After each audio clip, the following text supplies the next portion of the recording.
Kali ini kita akan membahas sebuah film yang berjudul Batman. Film ini menceritakan kisah seorang pria yang pantang menyerah dengan apa yang ia yakini. Walaupun dia ditinggal istrinya dan diusir dari kampung halamannya, ia tetap tidak menyerah dengan mimpinya. Tidak lupa juga, saya selalu mendoakan kalian dan keluarga bahagia selalu ya. Tak perlu berlama-lama, siapkan cemilan, cari posisi yang nyaman, dan selamat menonton.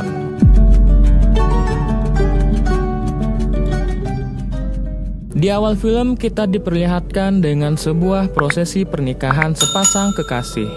Dan seperti kebanyakan film India pada umumnya, tidak afdol rasanya tanpa adegan menari dan background musiknya yang khas. Sepasang suami istri tersebut terlihat begitu bahagia. Sampai-sampai dunia ini seperti milik mereka berdua saja. Mempelai pria bernama Laksmi dan mempelai wanita bernama Gayatri. Saat makan siang, ketika semua anggota keluarga berkumpul, tiba-tiba Gayatri pergi begitu saja. Dan suaminya pun heran dan bertanya-tanya kenapa. Ketika Laksmi ingin memeriksanya secara langsung, ibunya malah melarang Laksmi untuk mendekati istrinya. Namun Laksmi tetap bersikeras ingin menanyakan langsung kepada istrinya dan menghiraukan seruan ibunya. Anehnya, saat Laksmi mendekat, istrinya malah melarangnya dan berkata, "Menjauhlah, ini masalah wanita." Tidak puas dengan jawaban istrinya, Laksmi masih bersikeras untuk mengajaknya masuk dan makan siang bersama di dalam rumah. Namun, istrinya tetap menolak dan memilih untuk duduk di luar saja. Dengan berat hati, Laksmi pun menurutinya. Menurut saya, saat itu Gayatri sedang datang bulan. Dan tradisi orang India saat wanita datang bulan adalah dia harus mengasihkan diri dengan duduk dan tidur di luar rumah. Kalau istri kalian seperti itu, apakah setuju? Tulis di kolom komentar ya. Keesokan harinya saat Laksmi membawakan teh untuk istrinya, tiba-tiba Gayatri kaget dan langsung memeluk suaminya. Dia kaget karena melihat ada seekor cicak yang besar di dinding. Laksmi pun tertawa kecil dan berinisiatif untuk mengambil kain yang dijatuhkan Gayatri di lantai. Namun Gayatri pun melarangnya, bahkan untuk menyentuhnya saja tidak boleh. Dengan bergegas, Gayatri langsung mengambilnya dan kemudian menjemurnya. Karena kebingungan, Laksmi pun bertanya kepada istrinya kenapa ia menjemur kain itu, dan Laksmi juga curiga apakah istrinya menggunakan kain itu selama haid. Ternyata kecurigaan Laksmi benar, bahwa istrinya menggunakan kain itu selama haid. Laksmi yang kasihan melihat istrinya menggunakan kain kotor, berinisiatif membeli pembalut di sebuah apotek. Sesampai di apotek, transaksi yang mereka lakukan pun cukup lucu, karena mereka terlihat seperti membeli barang terlarang.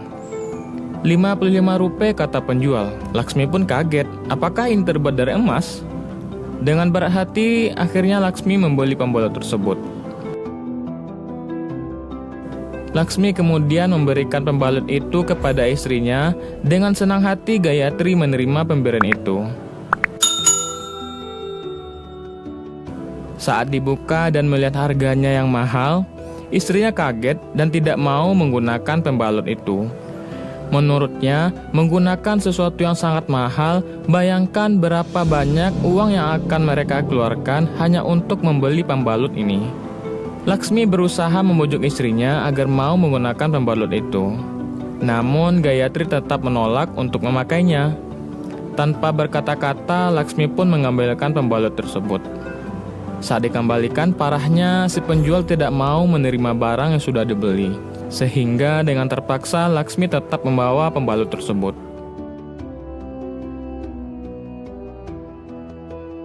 Laksmi kemudian pergi ke bengkel tempat ia bekerja. Dan tiba-tiba saja terjadi kecelakaan yang membuat salah seorang karyawan di situ terluka cukup parah. Tanpa pikir panjang, Laksmi kemudian menggunakan pembalut tadi untuk menutupi luka karyawan tersebut dan langsung membawanya ke rumah sakit.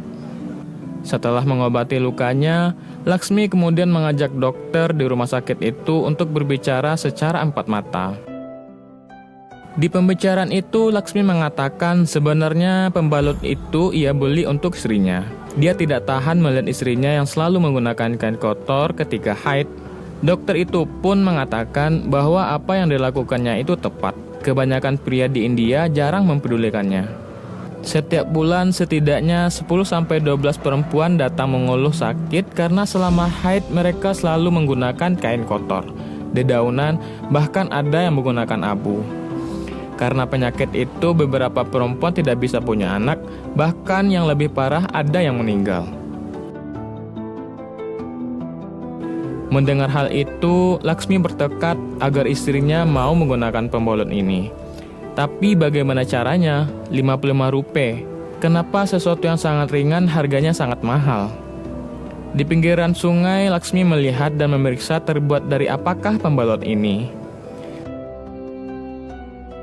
Setelah tahu, Laksmi mencoba untuk membuatnya sendiri. Dia pun kemudian membeli barang-barang yang dibutuhkan, seperti lem, kapas, hingga kain. Dan proses membuatnya dimulai. Satu persatu Laksmi menyusun barang-barang tadi hingga menjadi seperti sebuah pembalut. Laksmi tampak bahagia dengan apa yang ia lakukan. Setiba di rumah, Laksmi kemudian memberikan pembalut buatannya itu kepada istrinya. Dengan mengatakan, pembalut ini dia yang buat tanpa mengeluarkan biaya sedikit pun. Dan Laksmi memohon dengan sangat agar istrinya mau menggunakan pembalut itu. Namun lucunya, saat itu masa haid istrinya sudah berakhir, dan Gayatri mengatakan akan mencobanya di bulan depan.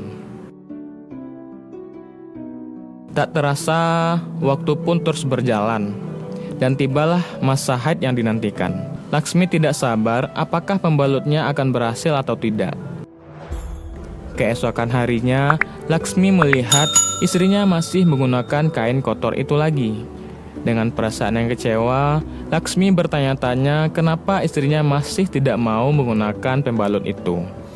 Padahal dia sudah berusaha membuat pembalut itu nyaris tanpa biaya. Gayatri mengatakan bahwa semalam dia telah memakai pembalut itu, tapi pembalutnya tidak berfungsi yang membuat sarinya menjadi sangat kotor. Dan ia menghabiskan sepanjang malam untuk mencucinya. Mendengar hal itu, Laksmi terdiam dan seketika teringat dengan perkataan bosnya, di mana pekerjaan dilakukan ketika semuanya benar, bukan ketika itu hanya terlihat benar. Laksmi kemudian mencoba membuat pembalut lagi dengan versi yang berbeda, dan meminta istrinya menggunakan pembalut barunya itu. Tapi istrinya masih kokoh tak mau menggunakannya. Laksmi kebingungan kepada siapa lagi ia akan bertanya. Dan tiba-tiba dia teringat dengan kakaknya. Saat itu juga Laksmi langsung pergi ke rumah kakaknya tersebut. Setelah sampai di rumahnya, tak disangka-sangka keponakannya menarik pembalut itu dan melambai-lambaikannya di depan semua orang. Sontak, semua yang melihat kaget dan kakaknya malu dengan apa yang ia lihat. Di rumah orang tuanya, kakaknya Laksmi menangis dengan apa yang telah ia lakukan terhadapnya. Laksmi mencoba menjelaskan bahwa kejadian itu sebetulnya bukan salahnya. Dia memang akan memberikan itu, tapi tidak di depan umum. Tujuannya memberikan itu adalah supaya saat kakaknya memakai pembalut ini, ia akan mengajak perempuan lain untuk menggunakannya juga. Dan ternyata ia salah. Dan heran, apa yang salah dengan pembalut ini? Kenapa mereka tidak mau menggunakannya? Keesokan harinya, tanpa putus asa, dia mencoba mencari wanita yang mau menggunakan pembalutnya tersebut. Hingga sampailah dia di suatu kampus kedokteran.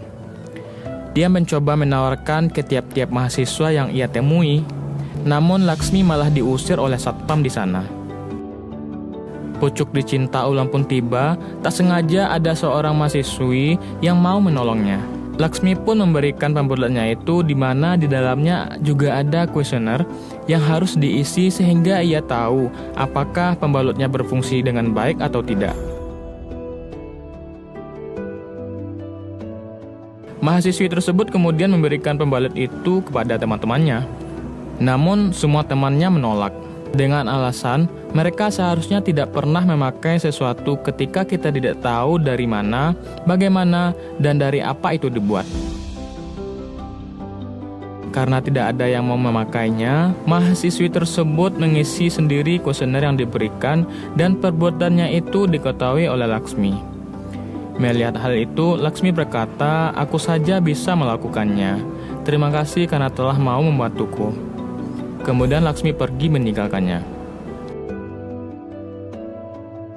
Malamnya, diam-diam Laksmi mencoba menawarkan pembalut itu kepada anak tetangganya. Dan ternyata, perbuatan Laksmi ketahuan oleh ibunya, dan sontak ibunya teriak hingga semua orang di lingkungan sana terbangun. Perbuatan Laksmi membuat semua orang di rumahnya syok dan malu hingga berniat untuk pergi dari rumah tersebut. Istrinya bahkan tak kuasa menahan tangis dengan apa yang telah dilakukan suaminya. Dengan perasaan bersalah, Laksmi memohon maaf kepada istrinya dan meminta supaya dia tidak meninggalkannya. Setelah kejadian itu, kehidupan rumah tangga mereka kembali normal, mulai dari ibadah, jalan-jalan, dan bermeditasi seakan-akan seperti tidak ada terjadi apapun sebelumnya. Hingga suatu ketika, saat Laksmi bekerja, ia mendengar bosnya berkata, "Kita harus menguji alat itu sendiri sebelum memberikannya kepada pelanggan." Mendengar hal tersebut, Laksmi kemudian teringat dengan pembalutnya dan berniat untuk membuatnya sekali lagi. Tapi dia sendiri yang mencobanya. Tahap demi tahap, proses pembuatannya dilakukan, mulai dari pengumpulan bahan hingga darah yang ia gunakan. Tak tanggung-tanggung, Laksmi memakai pakaian dalam wanita untuk ia pakai dalam mengujinya. Kemudian, darah diteteskan ke pembalut tersebut dan langsung ia pakai. Percobaan pertama berhasil. Tidak terjadi apa-apa. Mulai dari berlari, lompat-lompat, hingga jongkok, pembalutnya masih terlihat aman. Laksmi terlihat senang. Kemudian ia pun mencobanya saat menaiki sepeda. Masih tak terjadi apa-apa. Hingga suatu ketika, hal tak diinginkan pun terjadi. Pembalutnya bocor hingga membasahi celananya. Tanpa pikir panjang, dia pun berlari dan melompat ke sungai.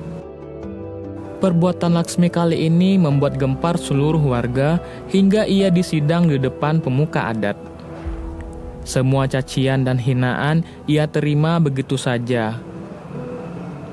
Laksmi hanya terdiam membisu mendengar hal tersebut. Bahkan istrinya yang sangat ia cintai tidak bisa berbuat apapun. Dia hanya bisa pasrah saat orang tuanya membawanya pulang. Dengan perasaan bersalah, Laksmi kemudian meninggalkan desa dengan tekad untuk membuktikan bahwa apa yang ia lakukan tidaklah salah. Dan juga mengubah rasa malu istrinya menjadi rasa hormat. Ia akan melakukan apapun untuk membuktikannya. Tempat pertama yang Laksmi datangi adalah sebuah pabrik yang mengolah kapas. Di sana, Laksmi menanyakan apa perbedaan kapas pada pembalut yang ia buat dengan kapas pada pembalut yang ia beli. Dari sana dia mengetahui bahwasanya kapas pembalutnya terbuat dari kapas biasa, sedangkan kapas dari pembalut yang ia beli terbuat dari serat selulosa. Untuk mempelajari apa itu serat selulosa, ia pun pergi ke suatu kampus dan belajar dengan seseorang di sana. Hingga ia bertemu dengan seorang profesor. Bukan sebagai murid, melainkan sebagai pembantu di rumahnya dengan harapan ia bisa belajar dari profesor tersebut. Karena profesor itu begitu sibuk, Laksmi tidak punya waktu untuk berbincang dengannya. Keseharian Laksmi hanya disibukkan dengan membersihkan rumah, memasak, dan mengasuh anaknya. Laksmi kemudian mendapat bantuan dari anak profesor tersebut. Ia mencoba mencari jawaban yang Laksmi ketahui di internet. Di internet mereka menemukan ada sebuah perusahaan di Amerika menjual serat selulosa ini. Kemudian mereka memesan serat tersebut. barang yang ditunggu-tunggu pun datang. Tapi ketika dibuka, Laksmi kaget karena di dalam box tersebut tidak ada kapas selulosa yang ia pesan, melainkan hanya ada beberapa lembaran kertas. Tak sengaja lembaran kertas yang Laksmi jatuhkan ke lantai dicakar-cakar oleh anjing majikannya. Dan keluarlah kapas-kapas yang Laksmi cari. Ternyata lembaran kertas itu adalah serat selulosanya. Tak tahu kenapa tiba-tiba profesor kembali ke rumahnya dan kaget melihat apa yang sedang terjadi. Kemudian Laksmi menjelaskan kepada profesor tersebut bahwasanya tujuannya adalah untuk membuat sebuah pembalut. Mendengar hal itu, profesor kaget dan terkejut. Keesokan harinya, profesor itu menunjukkan kepada Laksmi sebuah mesin di mana mesin itu mampu membuat 100 pembalut per menit. Dan profesor itu juga mengatakan bahwasanya ide Laksmi untuk membuat pembalut itu bernilai miliaran dan mungkin saja dengan ide itu Laksmi bisa mendapatkan mesin tersebut secara gratis. Kemudian Laksmi melihat secara detail bagaimana cara kerja alat tersebut.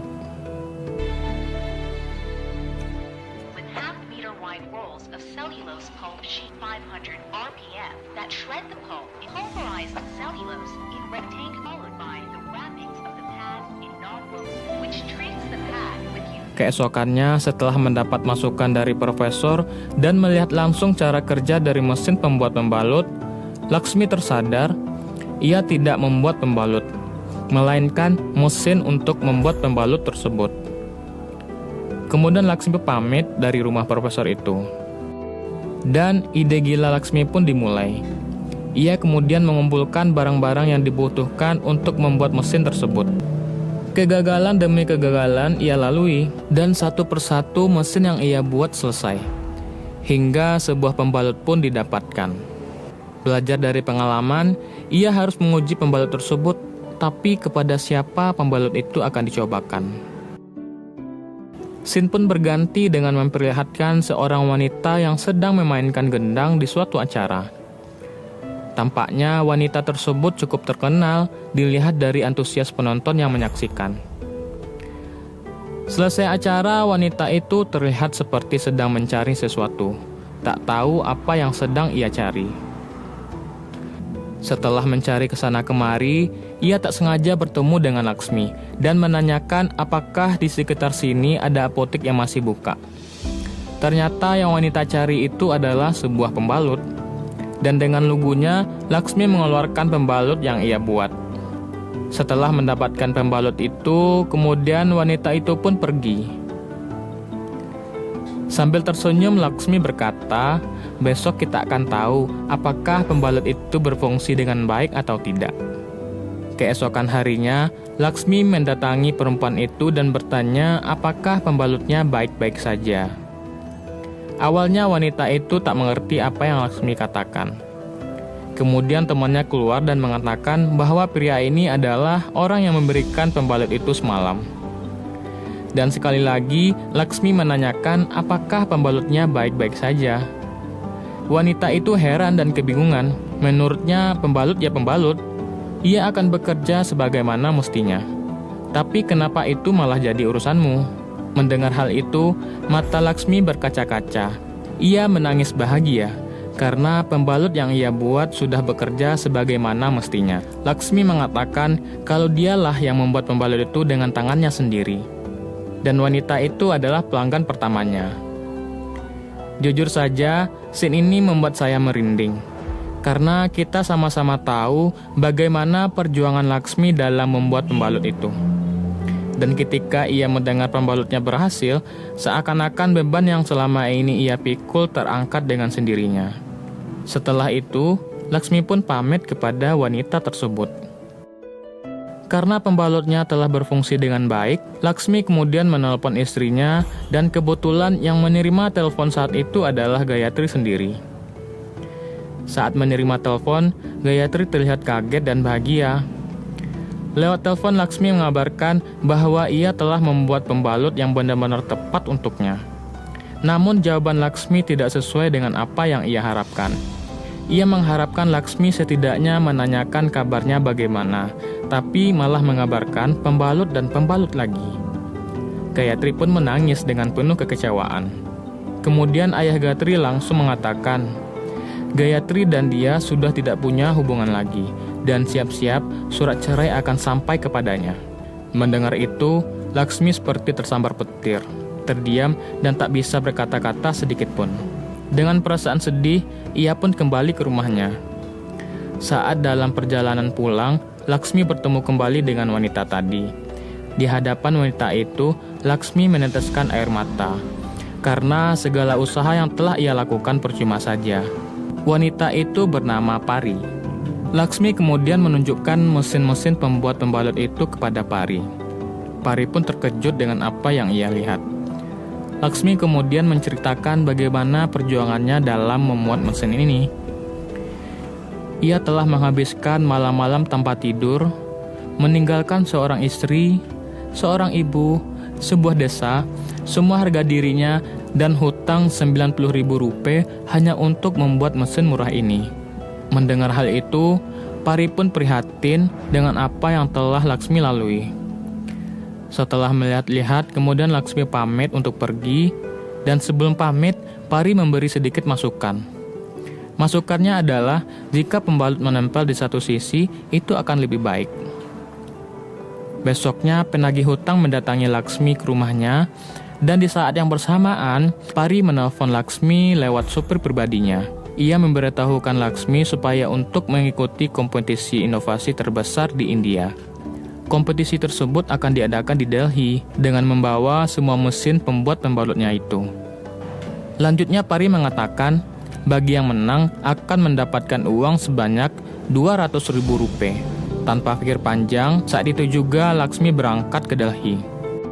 Sesampai di Delhi, Laksmi langsung mempersiapkan mesinnya.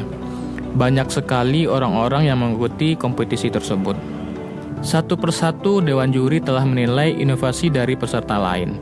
Dan tibalah giliran Laksmi untuk menjelaskan mesinnya di hadapan dewan juri.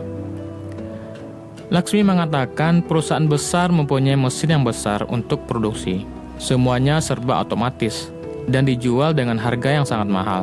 Tapi mesin ini dia buat semi otomatis dan pembalutnya itu dia jual hanya 2 rupiah saja. Dewan juri kemudian mengangguk-angguk dan melihat keseluruhan mesin Laksmi. Setelah penilaian, saat-saat pengumuman pun tiba. Dan sedihnya Laksmi tidak memenangkan kompetisi tersebut. Hadiah 200.000 rupiah dimenangkan oleh peserta lain. Dengan wajah yang sedih, Laksmi pun meninggalkan ruangan tersebut. Saat di luar, Pari pun menghampirinya dan tiba-tiba ayah Pari mengatakan bahwa Laksmi memenangkan penghargaan presiden dengan kategori inovasi perubahan kehidupan tahun ini. Berita kemenangan Laksmi pun tersebar hingga ke kampung halamannya.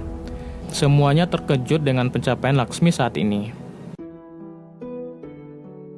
Pesta kemenangan Laksmi pun dirayakan di rumahnya Pari. Semuanya tampak bahagia. Lalu keesokan harinya, Laksmi pun pamit dan pulang ke rumahnya. Sepucuk surat ia tinggalkan untuk Pari, yang mana inti dari suratnya itu adalah ucapan terima kasih kepada Pari yang telah menolongnya hingga saat-saat terakhir. Dan tujuannya membuat mesin ini bukan untuk menghasilkan jutaan, tapi untuk membantu jutaan orang. Sesampai di rumahnya, Laksmi disambut bahagia oleh warga setempat. Laksmi telah membuat desa tersebut bangga dengan apa yang telah ia lakukan. Saat Laksmi menunjukkan mesin apa yang ia buat beserta cara kerjanya, semua warga terkejut. Ternyata yang Laksmi buat adalah sebuah pembalut. Salah seorang warga mengatakan ini bukanlah inovasi, ini kotoran. Di saat terpuruk, Pari datang menemui Laksmi dan membantu Laksmi untuk mengenalkan pembalut tersebut ke warga setempat. Pintu demi pintu pun Pari datangi dan semua pembalut yang ia bawa terjual habis. Laksmi pun heran dan bagaimana bisa? Pari pun dengan santainya menjawab, hanya seorang perempuan yang bisa bicara dengan perempuan tentang hal-hal perempuan. Kenapa pria tidak mengerti hal sesimpel itu? dan mereka berdua pun tertawa. Keesokan harinya ada seorang wanita yang berlari ketakutan dan berteriak minta tolong. Mendengar teriakan itu, Pari pun memanggilnya dan menanyakan apa yang sedang terjadi. Ternyata suami dari wanita itu sedang mabuk dan dia berniat untuk memukul wanita tadi demi mendapatkan uang. Kalau wanita itu tidak memberikannya uang, maka dia akan mengancam menjual anaknya sendiri. Laksmi dan Pari akhirnya melindungi wanita itu dari kejaran suaminya. Melihat wanita itu sedang membutuhkan uang, Laksmi pun menawarinya pekerjaan. Dan saat itu juga, wanita itu resmi bekerja dengan Laksmi. Hari demi hari, semakin banyak warga yang ingin bekerja dengannya. Melihat antusias warga yang ingin bekerja dengannya, Laksmi berkata, pembalut itu selain melakukan tugasnya, dia juga bisa menyerap masalah kehidupan perempuan. Waktu pun berlalu. Mesin Laksmi berkembang begitu pesat. Dari satu tempat ke tempat lain, dari satu desa ke desa lain. Hingga suatu ketika, saat Laksmi sedang mengamplas sesuatu, teleponnya berbunyi. Karena ia tidak begitu lancar berbahasa Inggris, ia pun memberikan telepon itu kepada Pari. Ternyata yang menelpon itu adalah orang-orang dari PBB. Mereka meminta Laksmi untuk hadir dan berbicara di New York, Amerika. Sesampai di Amerika, Laksmi pun mulai berpidato. Di hadapan orang banyak, dia mengatakan semua orang mengejar uang. Rumah yang besar, dan rumah besar. Saya percaya manusia besar dan kuat tidak akan membuat negara menjadi kuat, melainkan perempuan kuatlah yang membuat negara semakin kuat. Pidatonya pun ditutup dengan sorakan penonton yang begitu terkesima dengan apa yang disampaikan oleh Laksmi. Kemudian Laksmi pun pulang ke kampung halamannya. Seluruh warga dan teman-temannya merayakan kepulangan Laksmi. Ucapan selamat dan kebahagiaan warga dalam menyambutnya membuat Laksmi sangat bahagia. Film ini mengajarkan kita banyak hal, mulai dari mental baja hingga semangat yang pantang menyerah akan suatu hal. Laksmi tetap fokus dengan apa yang ia kejar, tanpa menghiraukan cacian dan hinaan yang ia terima. Dia tetap terus memegang teguh dengan apa yang ia yakini.